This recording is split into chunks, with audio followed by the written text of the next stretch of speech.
Howdy all! I am Matt, I'm the Renaissance Nerd. Disney. I have made no bones about it, if you are familiar with this channel, and if you aren't, there's a playlist in my playlist tab that I believe Disney is going to collapse under the weight of its own corruption, its own evil. Disney is evil now. Once upon a time, Disney stood for family-friendly entertainment. It was what you took your kids to. It's what you went for good moral stories. It's what you went to for good versus evil, where the heroes and the heroines find true love and you get a big smile on your face as the villain gets destroyed because the villain was a villain, not they didn't have a good reason for what they were doing. No, villains were villains and they were defeated. Disney was once upon a time a great source of escapism entertainment, wholesome family entertainment. Not anymore. It is now about the not-so-secret agenda to hurt children. It is about far leftist, woke, commie Marxist propaganda to not only indoctrinate said children, but also bring about the collapse of a good civil society where freedom of speech is important.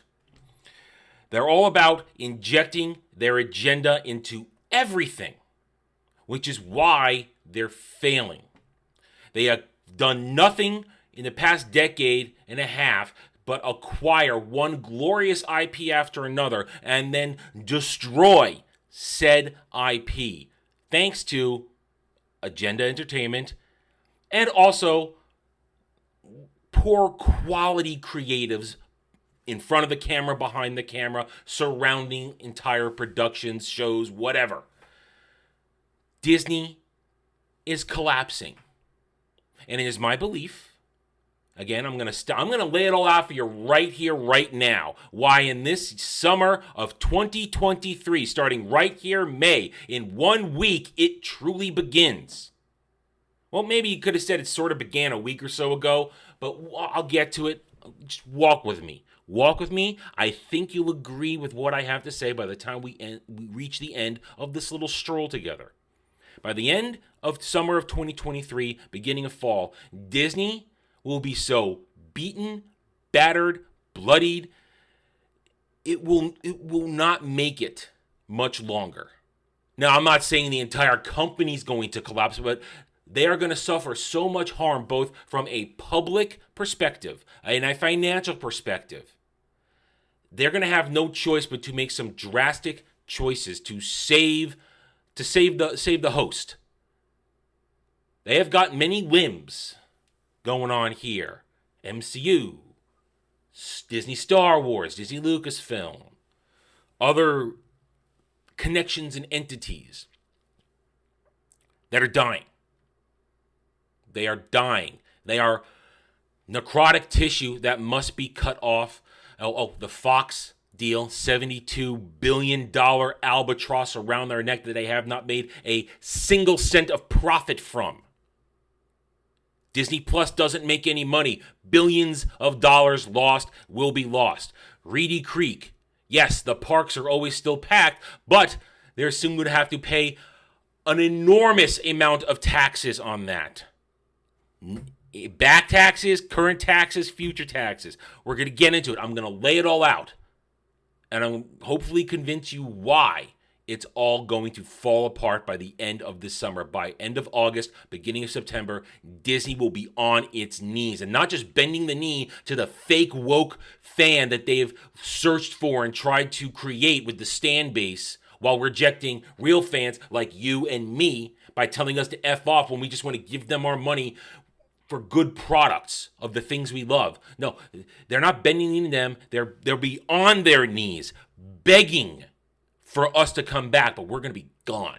We have gone elsewhere in the Iron Age and other companies that have sort of gotten it and are giving us quality products. But let's get to it. Here's my case. Let's go to it. Let's start with this. Let's start with the legal troubles. This one, I'm starting with the latest one that just happened the other day. Disney ex-CEO Bobblehead Chapek, CFO, hit with shareholder suit over streaming losses. Let's burn through this one real quickly. Basically, the shareholders who lost money over the past couple of years have finally found a backbone and decided to call out Disney. And also, they're now going to, and Disney's putting forward Chapek as the fall guy. Let's not forget the fact that it all happened because bobblehead Iger set the stage and then bailed when Coof happened to let this idiot take the fall. So this is the fall guy. This is the patsy right here. Bobblehead Chapek is the patsy. But it doesn't matter. It's still Disney getting hit with a lawsuit. They want their money because Disney played. They played. Let's rob from Peter to pay Paul in order to create a false sense of security that Disney Plus was going to be a success when it isn't. It's lost billions of dollars. The shows don't bring any new subscribers. They just lost 4 million subscribers worldwide. Yes, there are a lot of different circumstances involved in that, but here in America alone, they lost well over 1 million. When you combine all the stuff together in North America, they lost fans. They lost subscribers because people aren't watching their garbage. For currently a subscriber base of 157 million, they can get barely a few 100,000, not even mostly 1 million to watch their shit MCUs and Disney Star Wars shows. They can't do it. So people are suing Disney because Disney lied about when shows were going to come out, what they were going to be on, moving them around from one channel to another, from Hulu to Disney Plus, the theater to Disney Channel to cable. They saw the problem, and now they're calling them out for it. So this is bad PR, and it's going to cost them because they're going to probably shell out because, oh no, we don't want to go to Discovery.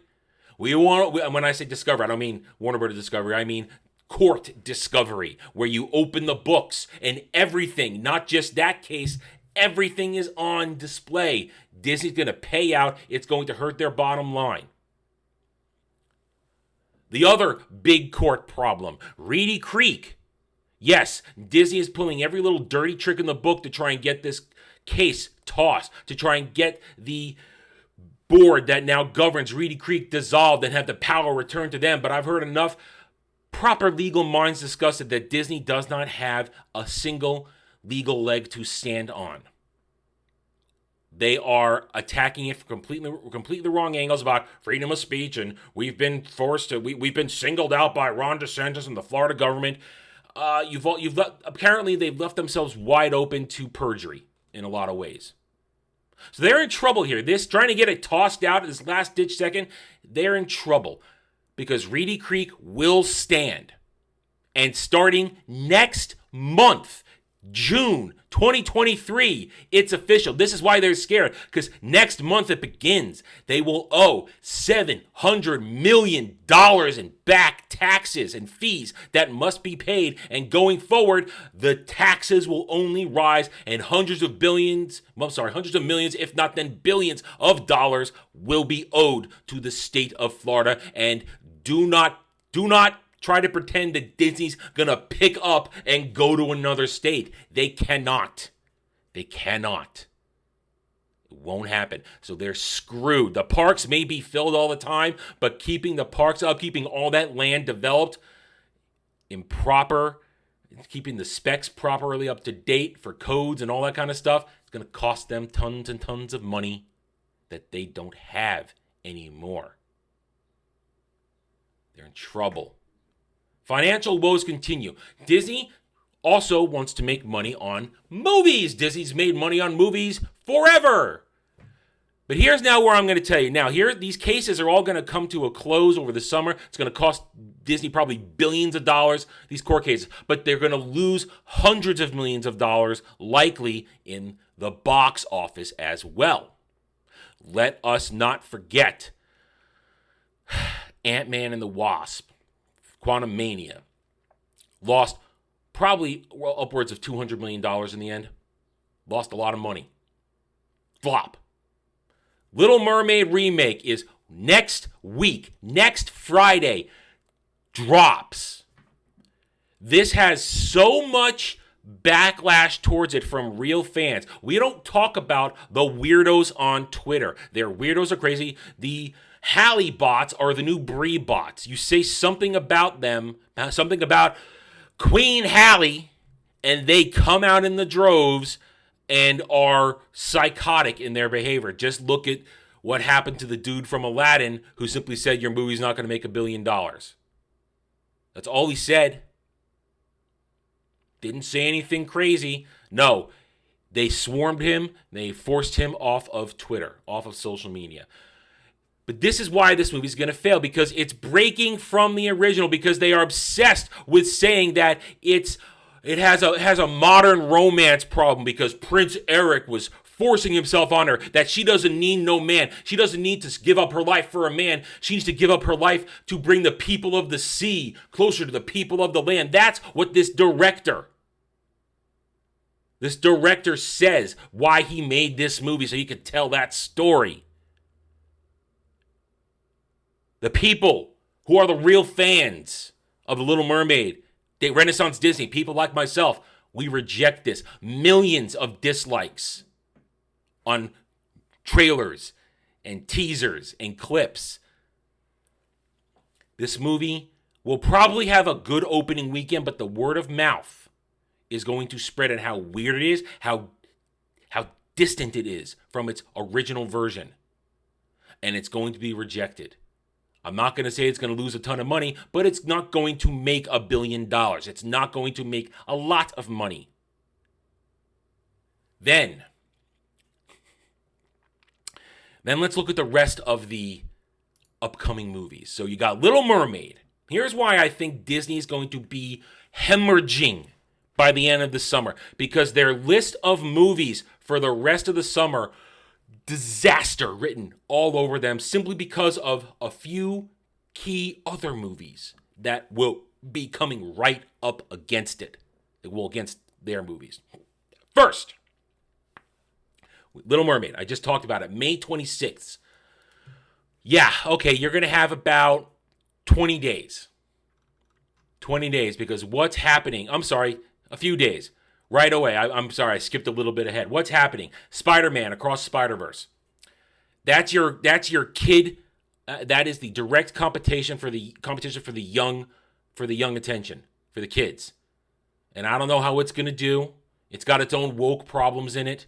Because don't get me wrong, Across Spider-Verse has its own woke issues, but it's going to pull away within a week. It's going to pull away from the Little Mermaid box office. It'll chip away at that. Transformers: Rise of the Beasts, June 19th. Again, that's aiming for a very low opening, but that's still enough to pull away from Little Mermaid. It's still enough to chip away at it. Let's go down. Disney's Elemental. Nobody knows about this movie. Nobody cares about this movie. So they'll be pulling away from their own thing on with Little Mermaid. So that's this. I think Elemental's not going to do anything. Direct Disney animation, tanking. Here's the first thing. Now, all right, this chick is toast. 2 weeks. 2 weeks. The Flash. The Flash. It has, all its own problems. Needs $1 billion to break even. But people are still going to go to see it. Michael Keaton, Batman. The Flash is going to likely hobble whatever legs the Little Mermaid has grown. If it has any legs, the Flash is likely going to hobble it. Because people want to see the spectacle. Let's move on. Here's where now Disney is in deep trouble. The Little Mermaid is likely already failed. By the end of June, its first month, it is likely failed. It is not going to have a good domestic. It's probably not going to have a very good international. But here is the kicker. Indiana Jones and the Dial of Destiny. Or Indy Becomes a Karen. How did you end up like this? I mean, resourceful, daring, beautiful, self-sufficient. June 30th. People are going to say, hey, it's an Indiana Jones movie. People are going to line up to see it either way. Even though they know it's going to be crap, people are still going to go see it. It's going to make money. What just came... we just saw a trailer today, on this day, Wednesday, May 17th, 2023. A trailer dropped today. A very special trailer that has people really excited. I'm your huckleberry. What am I talking about? That's right. Mission Impossible Dead Reckoning Part 1. Mission Impossible Dead Reckoning Part 1 comes out July 12th. Less than 2 weeks away from Indiana Jones Dial of Destiny. Indiana Jones Dial of Destiny dropping before July 4th. Not taking advantage of any sort of holiday weekend. Mission Impossible Dead Reckoning is going to come out, and it's going to destroy Dial of Destiny. No chance. No chance. Dead Reckoning is going to just run away, probably for the next 2 months at the box office. It's going to run away with it. Indiana Jones fails, loses money. Remember, another Disney property out of Disney Lucasfilm that needs $1 billion to break even. $350 million budget, probably $150 million to $200 in marketing. Put it all together, you need $1 billion or more to basically break even. You're done. You're not going to make money. Hundreds of millions of dollars likely lost because Dead Reckoning, a movie people want to see, is going to hobble it. It's going to take it out at the knees. Then Barbie, a week later. Not meant to be a major thing, but enough of its unique weirdness that will probably then take away from more indie. And then the other big anticipated movie of the summer, Oppenheimer. I personally have no interest in Oppenheimer. I spent a third of a semester studying this Once Upon a Time. I learned all about it. I don't need to see it put onto film. I'm just personally not interested. But everybody else is. Oppenheimer will come around at the end of July, and it will, at the same time as Barbie, crush whatever Indy 5 had generated. Indy 5 DOA. Hundreds of millions of dollars likely lost. That got him! Sorry, that's my opinion. Look at the facts right here of 2 movies people actually want to see. All too easy. And finally, Dune Part 2. That's going to take it. And then the Marvels. We are now into the fall. Disney has lost. Completely lost. Nothing. They've made no money on their summer movies. And Disney Plus, well, Disney Plus, what do you got? Echo? Oh, Echo's so exciting they're dropping it all at once because they just need to get it out. Because they know nobody's going to watch it anyway. Loki's coming out. Oh, nobody cares. Ahsoka in August. I'm going to rip on that. Nobody will watch it. Nobody of note will watch it. Numbers going to tank. They've got nothing. They win nothing. By the time we get to the Marvels, Disney will be on life support. They will not have made money. That's why I'm saying by the end of the summer, Disney will be collapsing because everything's going to fail this summer. Court cases, movies, Disney Plus, merchandise. Nobody's going to buy the garbage merchandise connected to any of this stuff because nobody cares. They've driven the real fans away. The fans who are the lifeblood of everything are gone. And they're not coming back. Never coming back. And stands, they don't have money. They're fly-by-night. They jump from one cause du jour to another, leaving empty wasteland behind because they're locusts. And when you feed locusts, they consume and move on. And what will be left will be the zombified corpse of Disney that will shuffle on. It will never die, but it will shuffle on. Hopefully, though, short a limb or two. Having to sacrifice Disney Star Wars. Well, I'm going to say this now. Having to cut off the limb and release Star Wars back to somebody who cares about it. Someday having to get rid of the Fox deal. Having to sell that. Release those franchises back to people who care. They'll hold on to Marvel. They'll hold on to Marvel. They'll hold on to Pixar. But in the end, they won't be the juggernaut that everybody thought could never be toppled. All right, I'm done. I've made my case. Do you agree with me? Let me know. Thank you for watching this video. If you enjoyed it, a like would be very much appreciated. If you're new here, I invite you to subscribe to me right here on YouTube, where I hope to earn your trust and support using facts and logic, because facts and logic do not care about whiny Stan and SJW fees. Hit that notification button, share my videos if you like what I'm preaching, and by all means, leave a comment. Love to hear from you guys. I care what real fans have to say. I care what you think. I do not care what the Stans, the fake fans, the SJWs, the woke tards. I don't care what they have to say, because 2-1, they're all cowards behind keyboards. And this will likely trigger them and make me happy. Thank you again for watching. Take it easy. Thanks for watching, everybody. If you'd like to reach out to me, please email me at theranernerd@gmail.com for all channel business purposes. I am on Twitter now, mostly for promotion and sharing of videos, maybe a little shit stirring here and there, who knows, at @theranernerd. You can also find me at the Geeks and Gamers forums under @ROAS, and you can see me on Rumble and Odyssey under the Renaissance Nerd. Thanks again for watching. Take it easy.